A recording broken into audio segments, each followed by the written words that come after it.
Boa noite, pessoal. Estou vendo que o pessoal já está entrando aqui. Vocês estão me vendo e ouvindo bem?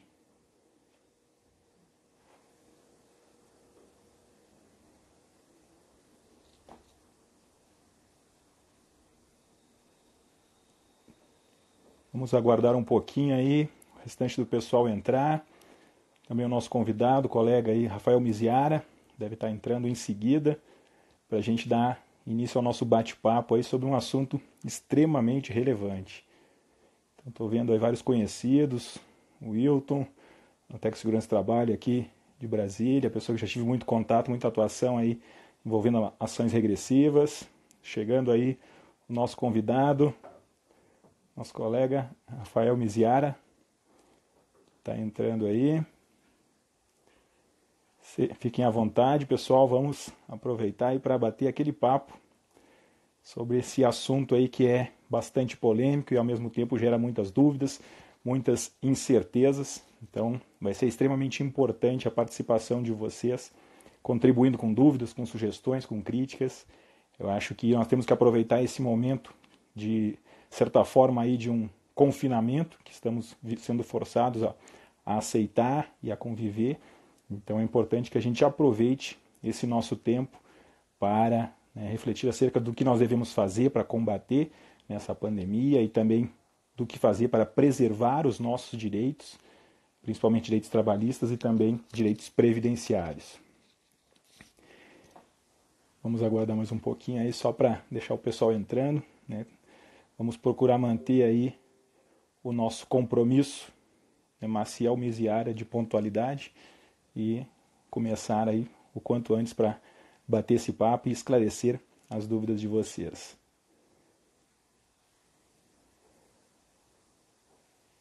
Bastante gente entrando aí, que bom, fico bastante satisfeito, até porque nós queremos fazer uma concorrência aí com o Faustão, né? Vamos quebrar aquela audiência, eu não sei vocês, mas eu, todo domingo à tarde, eu ouvi a vinheta do Faustão, eu entro em depressão.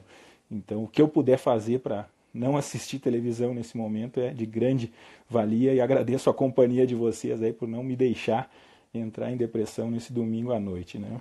Então, temos que aproveitar esse tempo. Tá vendo? Tá entrando um pessoal aí que trabalha comigo no conselho, Ana Zimeri, sejam todos bem-vindos. Estamos aguardando aí mais gente entrar e a gente já dá início ao nosso bate-papo.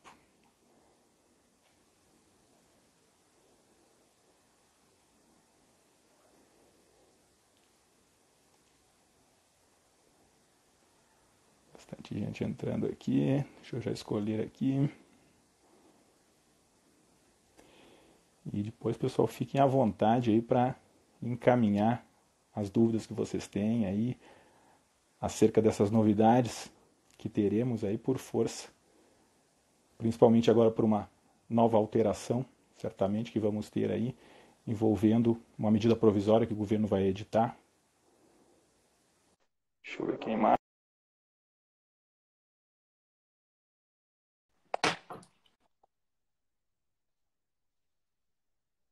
Boa noite, obrigado, doutor Fernando, meu amigo de mestrado. É um prazer muito grande estar participando aqui dessa live, no seu perfil bombado aí, cheio de seguidores. Agradeço bastante o convite que me foi formulado, viu? Que bom, eu fico feliz, né? Para aqueles que ainda não conhecem, Rafael Miziara, eu costumo dizer, não que é um jovem talento do direito do trabalho, mas sim que é um jovem trabalhador. Só quem conhece ele sabe aí a produtividade acadêmica que ele tem. Eu parei de contar os livros dele, eu acho que foi no 12 ou 13 livros, eu parei de contar. E realmente é uma pessoa que a gente se inspira muito, porque eu lembro na época de mestrado aqui em Brasília, enquanto o pessoal no intervalo ia tomar café, ele ia escrever um artigo jurídico. Então não é à toa que ele tem toda essa produção acadêmica, todo esse conhecimento. E quando surgiu a ideia de fazer essa live aqui, para discutir um pouco dos efeitos jurídicos do Covid-19, do coronavírus, né, ampliando não só a parte previdenciária e abordando também a parte trabalhista, que tem uma íntima relação com o previdenciário. De imediato já pensei em chamar o amigo e colega aí para contribuir e esclarecer dúvidas. Rafael, eu queria primeiro ouvir de você aí as suas primeiras impressões, né, acerca de toda essa novidade que estamos sendo forçados a vivenciar, né, e também dos principais efeitos jurídicos que a gente já vislumbra aí, principalmente no direito do trabalho, que é a sua área de atuação. Bom, Fernando, mais uma vez é um prazer. Eu vejo queridos colegas aí também assistindo a live, pessoas que são muito engajadas, também produzem bastante e sempre nos prestigiam. Fernando, de fato, eu fazendo uma análise hoje, pensando sobre isso, as áreas do direito que mais foram impactadas pela Covid-19, por essa pandemia, pelo menos 4 sofreram grandes impactos e essas 4 áreas do direito vão nos ajudar a conduzir as coisas daqui para frente. Primeiro, sempre, né, o direito constitucional, ele vai dar a resposta, toda a interpretação jurídica deve ter em mente a Constituição. Depois, direito do trabalho, direito administrativo e direito previdenciário, já que nós temos aí alguns momentos de limbo, né? A lei que foi editada pelo governo federal diz que em determinadas situações o trabalhador ele será afastado do trabalho e essas faltas serão consideradas faltas justificadas. Essa é a única lei que nós temos tratando das relações de trabalho. O resto está todo mundo no escuro. Está todo mundo no escuro e nós precisamos encontrar soluções a partir dos princípios de direito do trabalho e também, sobretudo, do direito constitucional. E sempre há aí uma intrínseca relação do direito do trabalho com o direito previdenciário e vice-versa.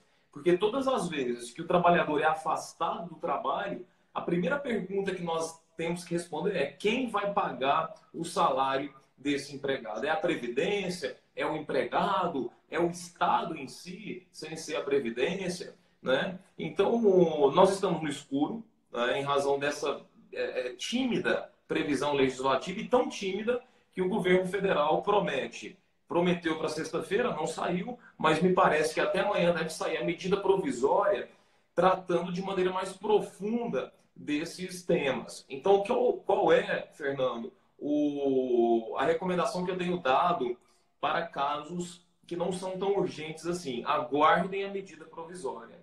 Eu sempre tenho falado para empresários e para os empregados: calma, aguardem a medida provisória. Agora, a Tatiana, minha amiga professora, já dá conta que serão 2, pelo que noticiado, né?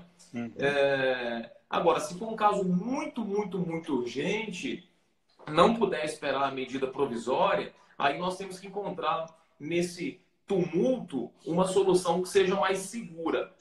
Para qualquer lado que a gente olhe, vai ter um risco.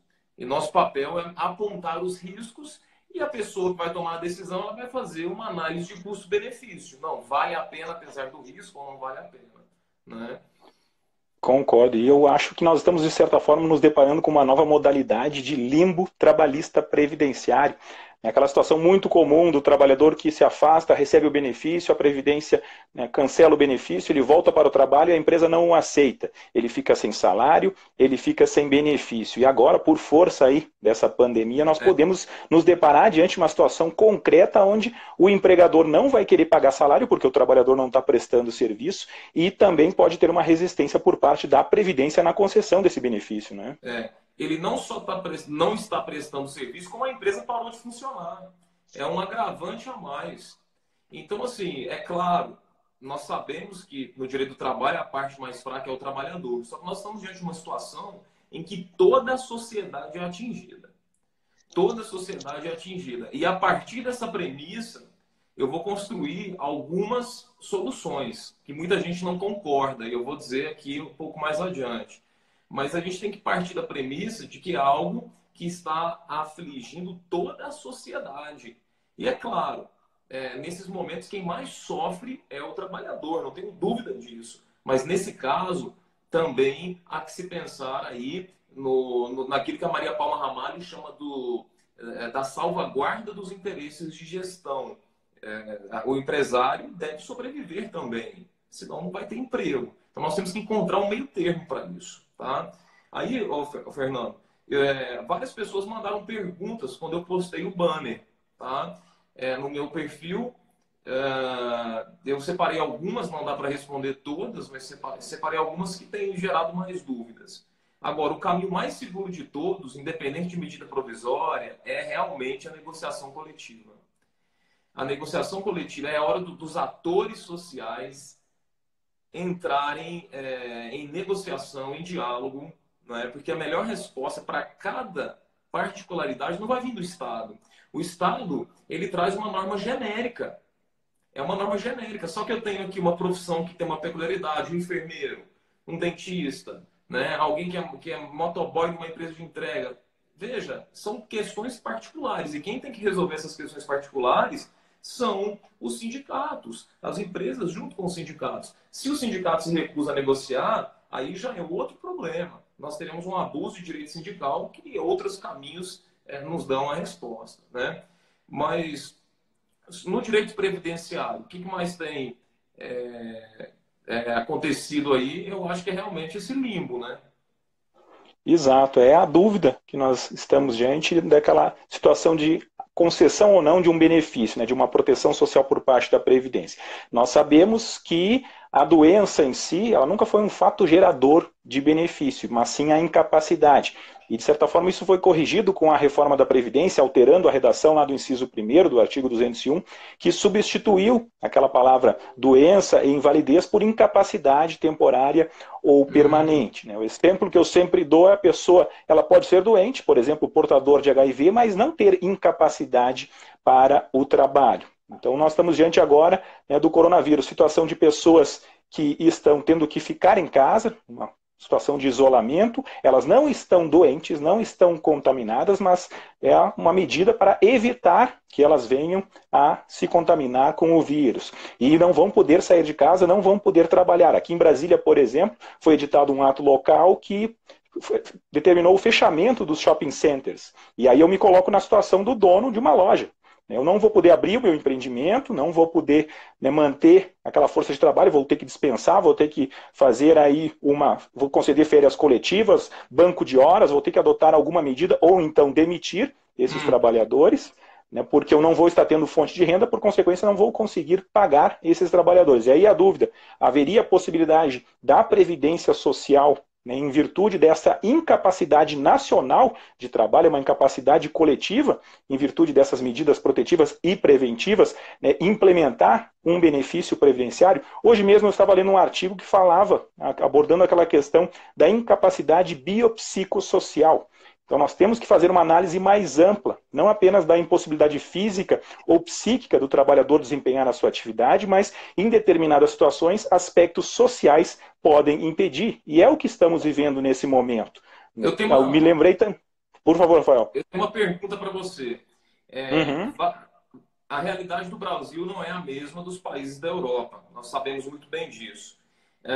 Mas em vários países da Europa, sobretudo lá França, Inglaterra, países com notória riqueza, já se instituiu a chamada renda básica ou mínima universal, né, para recompor aí esse déficit salarial. O Estado resolveu custear. Você vislumbra alguma possibilidade disso acontecer no Brasil? O que nós ouvimos, né, na mídia foi aquele benefício assistencial de R$200 para pessoas, para trabalhadores da informalidade, aquelas pessoas de baixa renda que estão cadastradas no CAD único. Para estas pessoas haveria essa possibilidade, né, dessa renda não podendo ser acumulado aí com qualquer outro benefício assistencial, ou até mesmo previdenciário. Fome mesmo, né?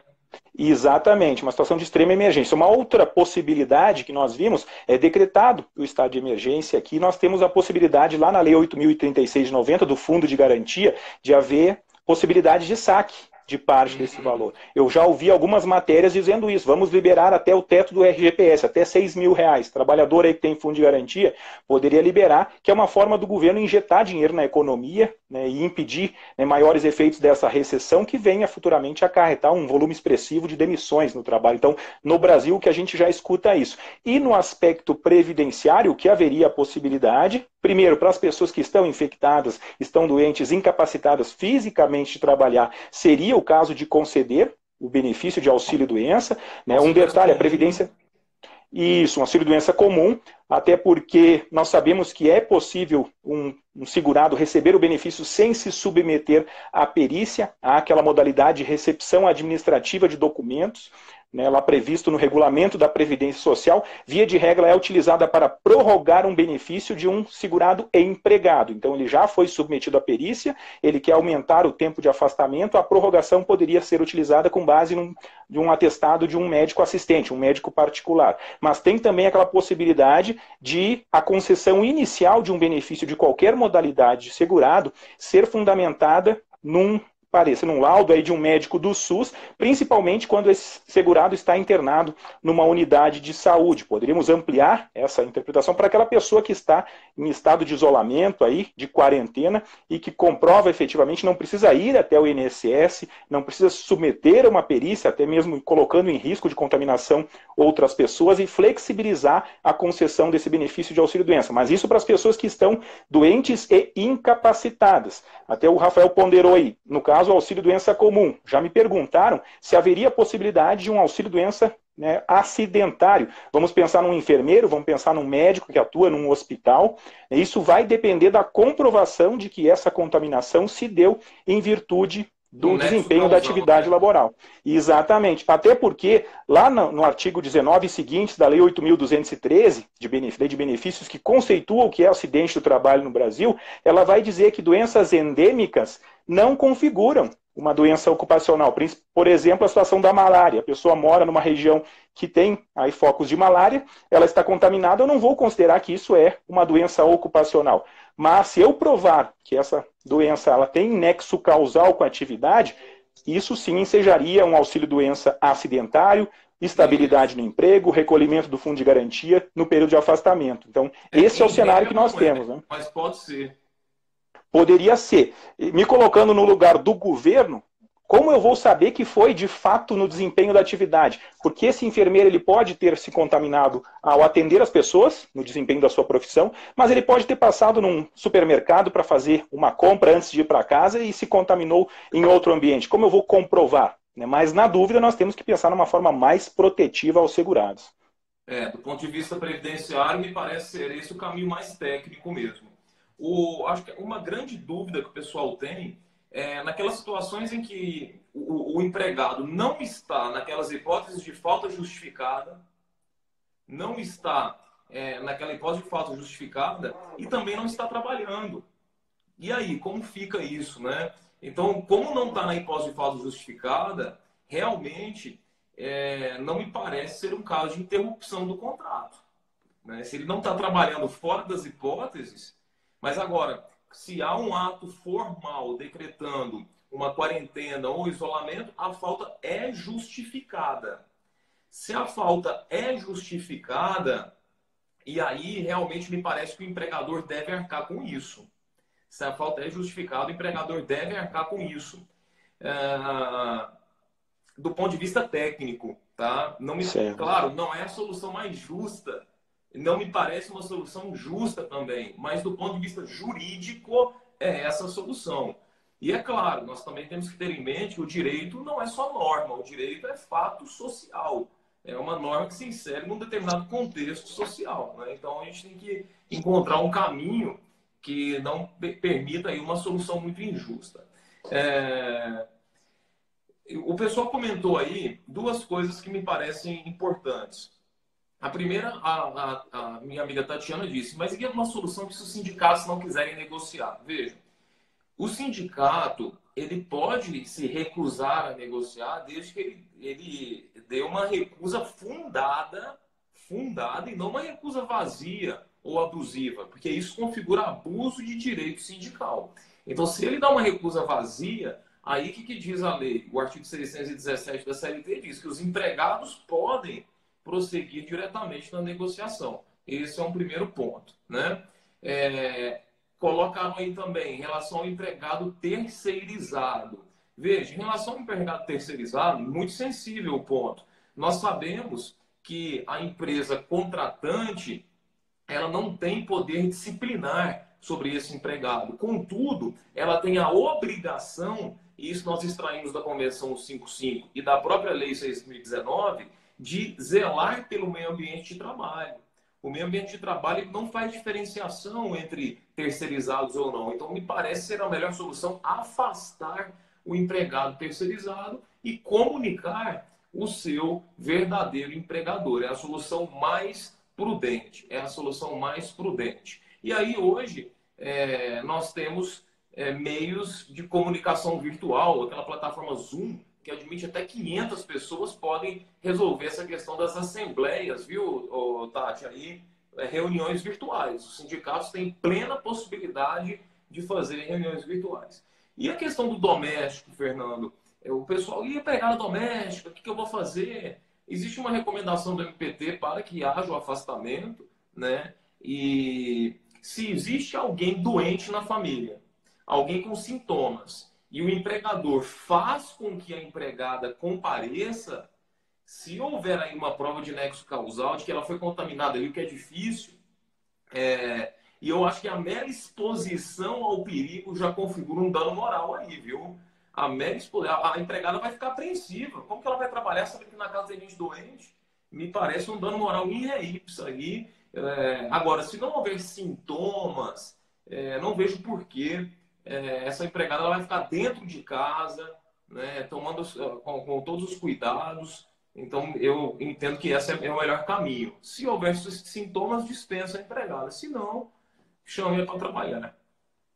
Com certeza. Eu verifico aqui também algumas questões em relação ao seguro-desemprego, né? Como seria a liberação em relação a essa situação aí? Duas perguntas em relação a seguro-desemprego. O que nós ouvimos... Se você puder responder, não tem como estabelecer nexo causal com pandemia. Exato. Você que ajuizava muitas ações regressivas, né? Tinha que provar a culpa do empregado. É realmente muito difícil, né? Exatamente. E aquele exemplo que eu trouxe, como eu vou saber que a contaminação se deu no ambiente de trabalho, ou então no deslocamento para casa, ou então na própria residência, em virtude do efeito pandêmico, né, deste surto. Então, de fato, né, haveria pouca possibilidade de um enquadramento como um acidente de trabalho, como uma doença ocupacional. Com relação ao seguro-desemprego, o que nós ouvimos seria uma proposta do governo de considerar a suspensão dos contratos de trabalho, aí dispensar o trabalhador de prestar o serviço e a empresa de pagar o salário, e seria disciplinado o pagamento em cotas, em parcelas aí do seguro-desemprego. Muito semelhante ao que nós temos com o seguro-defeso. No seguro-defesa, o pescador está em plena condição de desempenhar sua atividade profissional, porém, em virtude de uma peculiaridade, de uma característica da natureza em que é necessário, né, que ele fique sem pescar naquele momento, ele recebe esse benefício pelo determinado tempo de proibição. Seria mais ou menos um raciocínio bem semelhante para aplicar enquanto a OMS não decrete aí que já está superada a fase crítica dessa pandemia, né, a concessão deste benefício, aí, o seguro-desemprego implementado, né, com base aí na regulamentação trabalhista, mas também aquela discussão se há uma natureza previdenciária, porque ele está previsto lá no inciso 4º do artigo 201 da Constituição, agora ele também sofre incidência de contribuição social, ele mantém a condição de segurado, ele vai servir para tempo de contribuição e carência, então talvez seria uma alternativa, né, editada essa norma, permitindo aí um desafogamento desse ônus do empregador, pelo menos acarretando, né, por força de lei, aí uma suspensão do contrato de trabalho. O que você acha dessa alternativa, Rafael? Olha, eu acho uma alternativa plausível, razoável, né? Suspende o contrato de trabalho, só que nós teríamos que criar aí uma espécie de terceiro gênero. Porque, veja, nunca se imaginou, nunca, o legislador é impossível de imaginar isso, que nós fôssemos passar por uma situação dessas. Né? Uma situação de pandemia global, por mais criativo que fosse o legislador, isso ele não conseguiria colocar numa lei. Então, me parece que deve vir aí uma medida que encontre no meio do caminho. Né? O empregador paga X% do salário e o Estado custeia X%, ou o Estado custeia metade. Né? Algo assim. O que não dá para admitir é o trabalhador ficar sem renda. Esse é um extremo que eu realmente não consigo aceitar. E outro extremo que eu não consigo aceitar é o empregador pagar 100% do salário.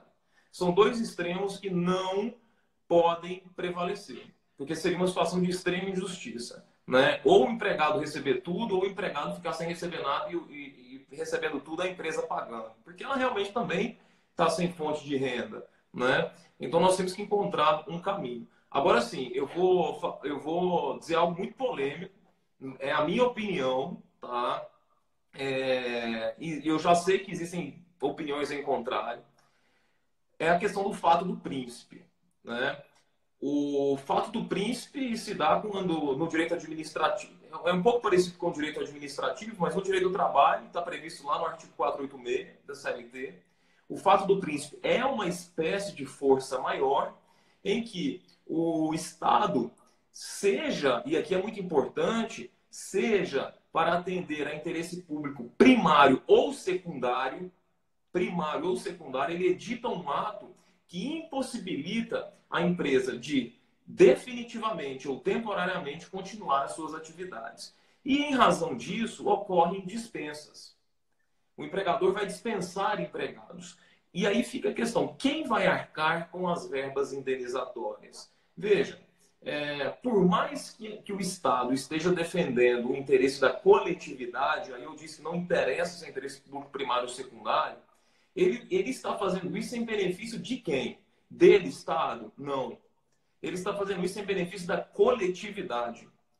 Quem deve pagar essa conta é a coletividade. Quem deve pagar a conta é a sociedade. E essa conta vai ser paga por meio do Estado. Então, me parece aqui um típico caso de fato do príncipe. Há quem diga que não.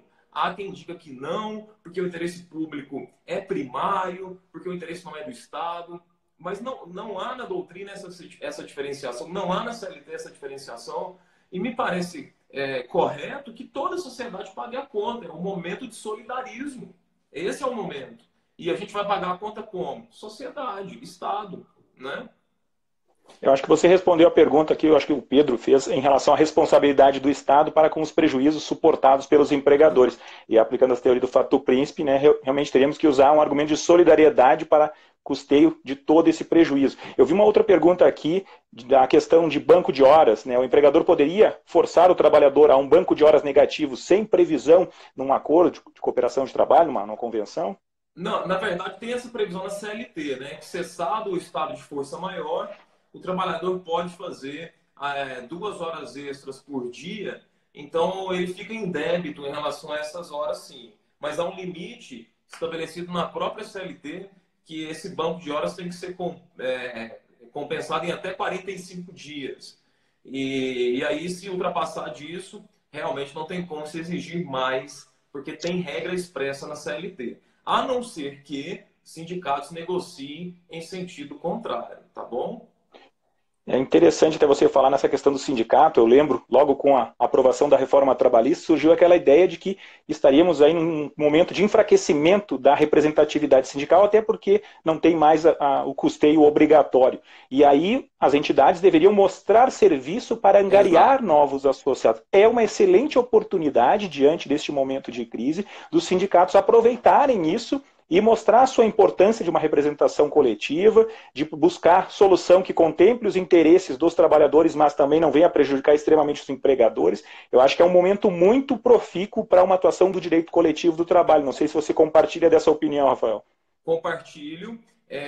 Esse é o momento dos sindicatos demonstrarem trabalho e talvez a gente não pode pôr a culpa disso só nas entidades sindicais. Nós temos que pôr a culpa disso na própria classe trabalhadora, que não é uma classe, pelo menos no Brasil, politizada. Ninguém está nem aí para sindicato. Talvez agora as pessoas acordem e vejam a importância de se filiarem ao sindicato, né, de tentarem disputar eleições sindicais. Eu acho que agora essa crise humanitária, crise de saúde, crise econômica, depois de toda crise sempre vem grandes lições, grandes aprendizados.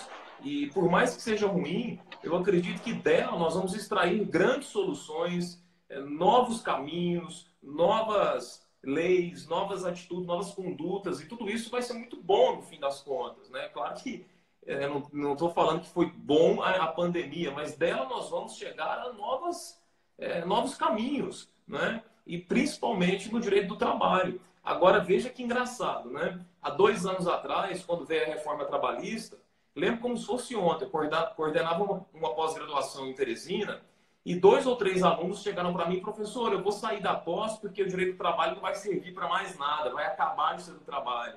Então agora, veja, quem continuou no direito do trabalho está colhendo frutos, está aparecendo cliente, está aparecendo situações, né? E aí veja como quem tem paciência acaba colhendo frutos no futuro também, né? Isso é muito importante ser falado. Eu acho que a tônica realmente é a gente buscar alternativas que visem preservar o emprego.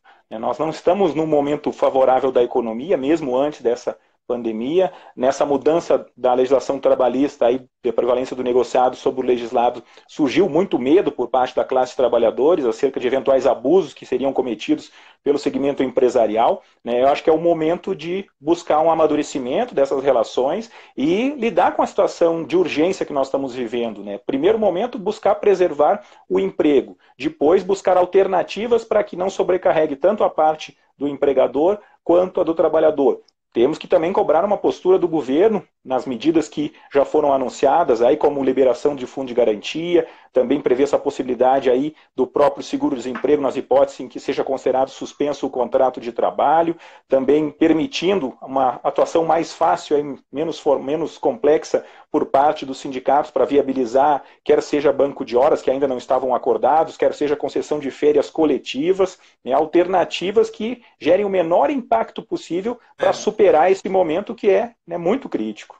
Agora, as pessoas estão perguntando aqui também no Instagram, no post que eu fiz, como fazer com os trabalhadores empregados das atividades em serviços essenciais. Aí, como, por exemplo, padarias lotéricas, funerárias.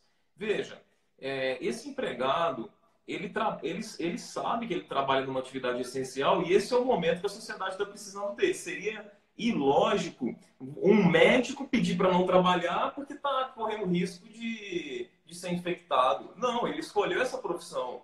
Ele tem que dar ali, ele jurou proteger a saúde, não é? Então, agora, realmente, essas pessoas que estão em atividades essenciais, o máximo que o empregador pode fazer é estabelecer rodízios, né? Para tentar diminuir o impacto e fornecer o máximo de cautelas e precauções possíveis dentro do ambiente de trabalho. Agora, essas pessoas que estão em atividades essenciais, sinto muito, elas têm que desempenhar o papel que elas se propuseram. Tá? Aí, a faxineira de hospital, não tem como, ela tem que trabalhar. Ela tem que trabalhar, infelizmente. Né? Então, até a gente tem que agradecer aí a esses profissionais, que são verdadeiros heróis, né, da sociedade, que estão aí arriscando as suas vidas nesse momento tão delicado. Uma dúvida concreta aqui de um participante. O que fazer com o meu patrão que me colocou de férias ontem, dividiu em 3 vezes e não pagou nada ainda? Seria o caso de judicializar essa situação? Olha, só antes, a professora Germana disse, tem que ter os EPIs para essas pessoas, tem que ter o máximo de cautela possível. Né? Ótimo. Tá difícil mesmo, tá faltando EPI, porque o governo requisitou tudo, o governo estadual. Agora, a questão das férias, o que foi relativizado foi a questão do prazo de aviso prévio, né? Mas se você coloca o empregado em férias, digamos, forçadas em razão da pandemia, o ideal é que o empregador pague o mais rápido possível essas férias, né? Claro, vão se aceitar relativizações também nesse prazo, mas pelo menos aí até o 5º dia útil depois do início das férias. A gente tem que saber, Fernando, você sabe muito bem disso, que não vai dar para aplicar a letra fria da lei em todas as situações. Então nós teremos que encontrar alternativas, como você bem disse aí. Com certeza. Estou vendo várias dúvidas bem concretas aqui, né, em relação a situações polêmicas aí que estão surgindo, principalmente a ação de pessoas que já estão sendo colocadas, estão sendo demitidas, sem qualquer tipo de pagamento. Também tem que pensar do lado do empregador, que às vezes não tem o recurso suficiente em virtude dessa situação de emergência que está acontecendo. Por exemplo, aqui em Brasília, eu adiantei, né, tem mantido aberto apenas atividades essenciais, e até mesmo situação aí de padarias, né, onde farmácias que necessitam né, se manter abertas. No restante está tudo fechado, então a gente olha pela janela aí, parece, né, um deserto, assim, não tem ninguém na rua mesmo. Recentemente o governador editou um ato aqui, né, disciplinando o teletrabalho dos servidores públicos, incentivando, né, a manutenção dos servidores públicos na sua residência. Aí uma dúvida que um colega perguntou, e se ele ampliasse isso para todo o Distrito Federal? Não seria inconstitucional pelo fato de o artigo 22, inciso 1º da Constituição, dizer que a atribuição para legislar sobre o direito do trabalho seria da União? O governador de um determinado estado ele poderia tomar uma medida mesmo nessa situação de emergência e restringir atividades, né, empresariais em todo o seu território? Realmente vai surgir um conflito federativo aí, né? Inclusive, eu vou mais além. O STF já entendeu que a Constituição fala que a competência para legislar sobre direito ambiental é concorrente. Está lá na Constituição. Exceto em um caso, isso o STF já decidiu, que quando se tratar de meio ambiente do trabalho, tem que ser só a União. Só a União.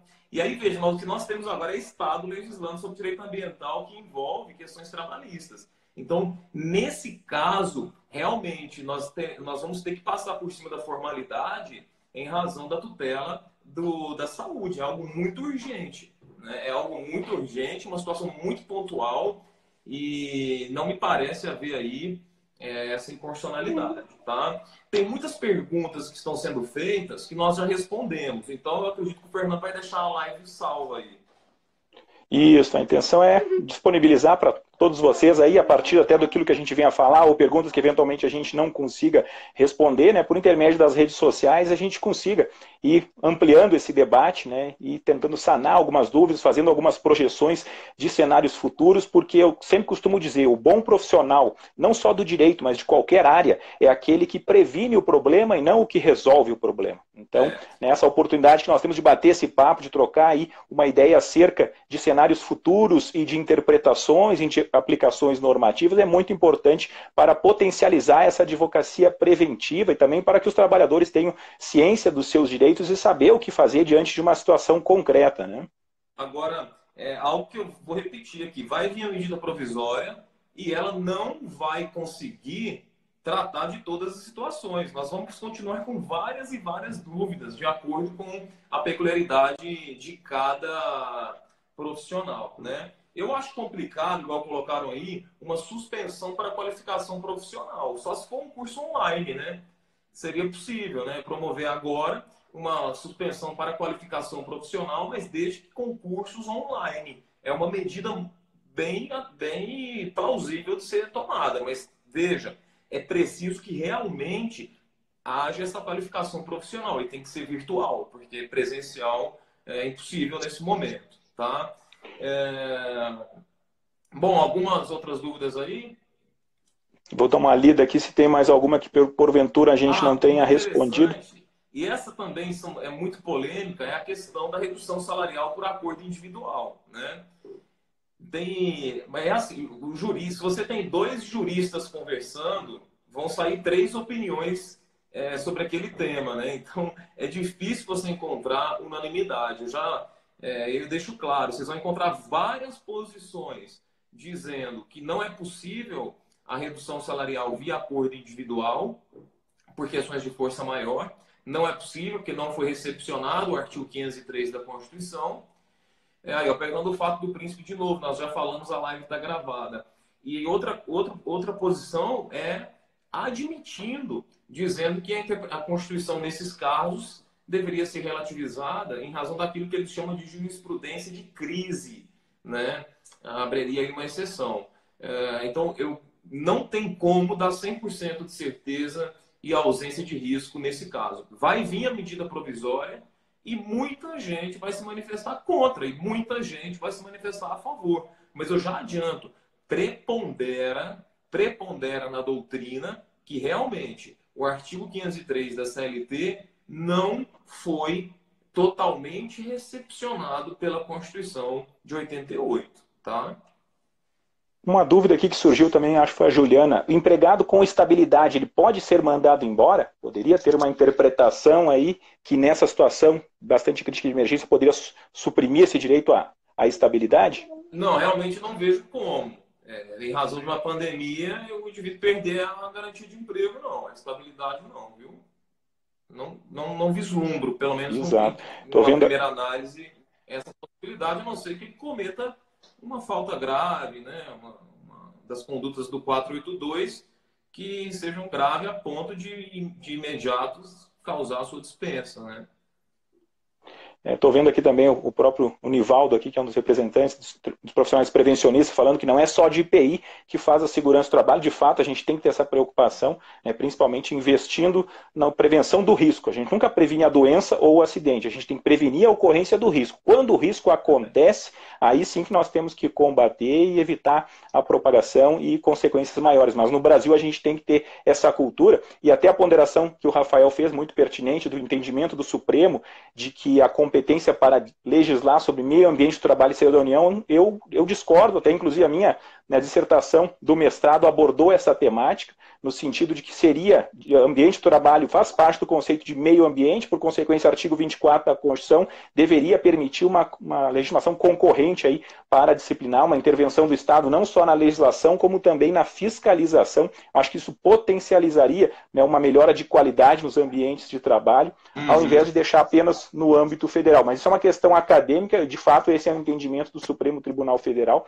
Eu acho que a gente tem que amadurecer um pouco mais, porque o Supremo levou só 30 anos para conhecer o princípio da prevenção, né, o princípio da precaução aplicado numa relação aí de meio ambiente do trabalho. Então a gente tem que amadurecer em relação a isso, aprofundar um pouco mais o estudo, porque tanto o empregador quanto o trabalhador e sociedade como um todo só tem a ganhar, né, com um ambiente de trabalho mais equilibrado, condições mais dignas, que certamente gera produtividade melhor para a empresa, gera aí lucratividade também, né, gira mais dinheiro na economia. Acho que é vantajoso para todos. O pessoal está perguntando se a empresa fechar definitivamente, aí a solução é fácil, está dispensado o empregado. Se a empresa fechar definitivamente, dispensa. Aí não tem segredo, não. Não tem segredo, não, viu? Agora, quando fechar, perguntaram aí, eu não sei se é fechar temporariamente ou definitivamente, mas se for um fechamento definitivo, os empregados serão dispensados, né? Quanto aos serviços essenciais, perguntaram, a padaria pode dar férias coletiva? Pode, não tem problema. Mas ela tem que continuar funcionando. Então, ela pode dar férias coletivas para parcela dos empregados. Ela não pode encerrar. Ela até pode, o empregador, ninguém é obrigado a continuar com uma empresa funcionando, né? Ninguém. Se eu tenho um estabelecimento hoje, se eu tenho um hospital, se eu quiser fechar as portas, eu fecho. É livre iniciativa, embora o Estado possa requisitar. Então, eu posso dar férias coletivas aí também, né? Exato. Eu estou vendo aqui que a Germana comentou aqui para fazer referência à prorrogação automática desses benefícios, né, por incapacidade, já que o INSS está sem perícia presencial nesse momento. Então, uma das posturas é aqueles que já têm benefício, né, continuar mantendo ele até que normalize a situação e se possa efetivamente, né, conseguir avaliar a questão da capacidade ou não de trabalho. Também me pediram aqui para reforçar a questão daquela fake news de que idoso que for encontrado na rua caminhando vai ter aposentadoria cassada. Então eu vi vários memes, inclusive na internet, aí dizendo, cuidado idoso que tem um carrinho preto aí que vai pegar vocês. Então, na verdade, é uma brincadeira ou até de mau gosto, mas para incentivar a manutenção de pessoas de mais idade em casa, justamente porque corre um risco maior à sua saúde. Né? Então, só para desmistificar, realmente foi um meme, foi um fake news acerca dessa possível cassação de idosos que seriam flagrados andando na rua. Agora, sim, uma questão que aconteceu bastante, o pessoal foi colocado em teletrabalho e foram vistos na praia, por exemplo. Né? Aconteceu muito isso. O cara está em teletrabalho e foi parar na praia. Veja bem, no teletrabalho, em regra, não tem controle de horário. Tá? Não tem controle de horário, não se aplica o título, o capítulo da duração do trabalho, melhor dizendo. Então, em princípio, ele está livre para fazer o que ele quiser. Ele dando conta do serviço que aí ele foi passado, ele pode estar na praia a hora que ele quiser. Porque a partir do momento que eu vou para o teletrabalho, eu deixo de ter controle de horário. Agora, se mesmo assim, no teletrabalho, o empregador resolve fazer o controle de horário, aí, naquele período, se o indivíduo vai para a praia ou vai fazer outra coisa, eu vislumbro aí um ilícito contratual por parte do empregado. Não, Com antes, quando certeza. podia, professora Germana, quando podia ainda. Lá em Salvador, o pessoal estava indo para a praia. Não Verdade. era recomendável, mas Até, Rafael, eu sei que também você é um profundo estudioso e conhecedor aí das questões do teletrabalho, principalmente aspectos positivos e negativos, né? Tanto com repercussão na produtividade, quanto repercussão na própria saúde do trabalhador. Você acha que esse é o momento de nós investirmos efetivamente aí numa ampliação das oportunidades de trabalho remoto? o teletrabalho, ele tem vantagens e desvantagens, e quando eu coloco na balança, eu vislumbro mais vantagens para todo mundo, tá? Mas nós temos riscos, né? Sobretudo de doenças ocupacionais e principalmente doenças da mente, né? Então o cara ele para de ter convívio social, por isso que é importante que a empresa promova encontros periódicos, né? A CLT não determina isso. A legislação de Portugal, por exemplo, obriga que quem está em teletrabalho se encontre periodicamente para evitar esse isolamento social. E a legislação brasileira não se preocupou com isso. Mas é sim, me parece algo que é vantajoso quando colocado na balança, traz mais benefícios do que malefícios, tá? Então, acho que nós devemos investir sim nessa cultura de teletrabalho, da pessoa ter mais tempo livre. A propósito, para quem nos acompanha, eu queria fazer uma indicação de um texto que eu li hoje, muito bom. Não é um texto jurídico, é um texto bem abrangente, que saiu na Folha de São Paulo. Vocês podem pôr no Google e digitar o seguinte: Coronavírus, Domênico De Masi, que é o maior sociólogo do trabalho vivo atualmente, mora em Roma, está vendo de perto, e ele fala que nesse momento de isolamento, para a gente exercer o ócio criativo, né? Vamos ler, vamos fazer atividade lúdica, vamos criar alguma coisa, senão todo mundo vai enlouquecer dentro de casa, né? Então é o momento de produzir, estudar, tentar encontrar soluções. Agora, os caras ficar em casa o dia inteiro tomando uma e fazendo coisas que, sei lá, não produzem, vai ser péssimo para toda a sociedade.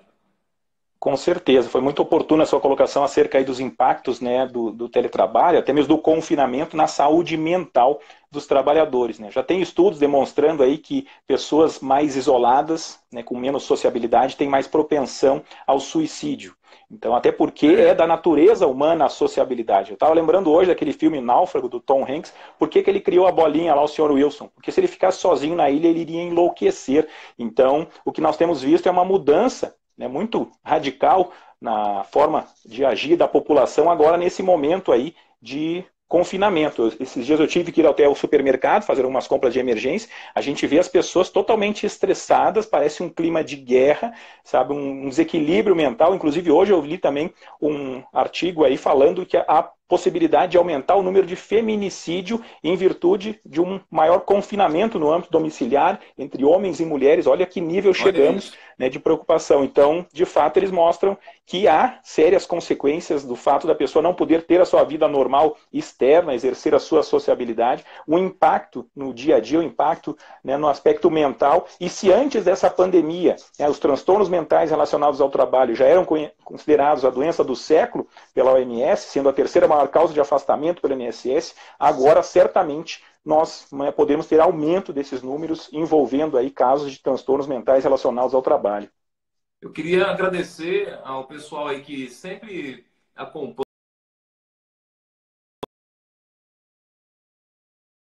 a jogada também. Eu fico muito feliz com o carinho de todos aí, viu, Fernando? Obrigado aí pela essa iniciativa que foi sua, né, inclusive. Eu só tenho a agradecer, né, tanto a você, Rafael, como a todas as pessoas que participaram, que divulgaram isso.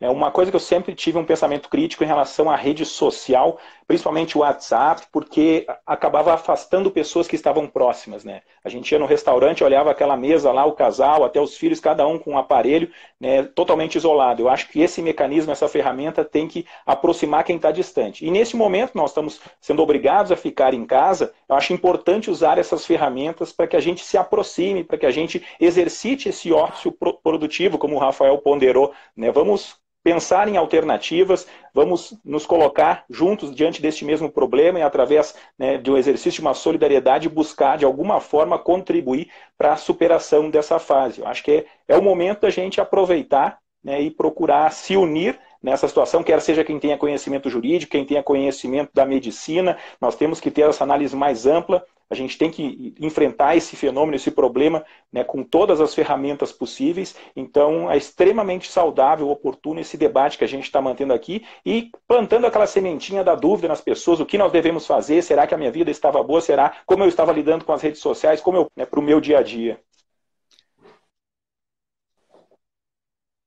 Vão levar todo mundo a repensar o modo de levar a vida, né? O texto, basta colocar no Google, Domênico De Masi, Domênico De Espaço Masi, Folha de São Paulo. Vai ser o primeiro texto que vai aparecer no Google. Chama Coronavírus anuncia a revolução no modo de vida que conhecemos. Vale muito a pena a leitura. Com certeza. Eu não sei se alguém tem mais alguma pergunta aí que não foi contemplada. Nós temos um tempo limitado, temos que encerrar. Mas só tenho a agradecer, queria deixar para o Rafael fazer suas considerações finais aí. E vamos deixar gravada essa live aí para que vocês possam, né, apreciar com calma também, ter algumas outras reflexões e nos demandar aí algumas dúvidas, sugestões e críticas que sempre são muito bem-vindas. Bom, as minhas considerações finais, primeiramente eu agradecer a todos que acompanharam, eu vi que teve uma audiência bem expressiva, uma média de 200 pessoas nos acompanhando. Pedir calma, né, a todo mundo, aos advogados, que orientem os seus clientes a esperar a medida provisória. Vai sair na segunda, no máximo terça-feira. Então, esse é um conselho que eu tenho dado. O segundo, a live vai ficar gravada. Terceiro, se for algo muito urgente, que não dá para esperar a medida provisória, nós temos aí caminhos já apontados, como férias coletivas, como antecipação de férias, orientem a liberar os idosos do trabalho, seja qual for a sua atividade. Se tem mais de 60 anos, pessoal, libere o indivíduo, oriente o seu cliente, o empregador a fazer isso, seja que atividade for, inclusive em atividades essenciais. É um momento de solidarismo, é um momento de muito cuidado, de cuidarmos uns dos outros, né? E contem com a gente, né, Fernando? Às vezes não dá para responder muita dúvida. Esse período tem sido um período muito denso de consultas no escritório, então realmente a gente deixa para responder as dúvidas nesses momentos de live. E contem com a gente, né? É isso. Com certeza, só tenho a agradecer então novamente aí, Rafael, obrigado pela disponibilidade. Também aproveito para informar que na terça-feira, né, a partir aí das 14, 15 horas, eu e o Rafael vamos estar ao vivo na Rádio Justiça para falar também acerca dessas consequências, certamente com mais informações, quem sabe aí com a medida provisória editada. Vamos utilizar a rádio também para divulgar essas informações. O horário e a data para o pessoal? Isso, na próxima agora, terça-feira, né, eu vou falar às 15, acho que é 14h45, Rafael 15h45. Vamos falar de efeitos trabalhistas e previdenciários na Rádio Justiça. Vocês conseguem acessar aí pela internet, pelo site da rádio, conseguem, né, ter acesso a essas informações. E eu vi que perguntaram como vou ser disponível aqui a live. Eu vou colocar vou encaminhar aqui para o meu perfil também para o Rafael, para a gente divulgar a forma que vocês vão ter acesso aí a esse material gravado. Então, obrigado a todos vocês, aí desejo, né, uma semana muito profícua e contem com a gente que nós queremos contribuir para a superação o quanto antes desse momento que estamos vivendo. Um grande abraço a todos. Valeu, pessoal. Fica com Deus aí. Valeu, Fernando.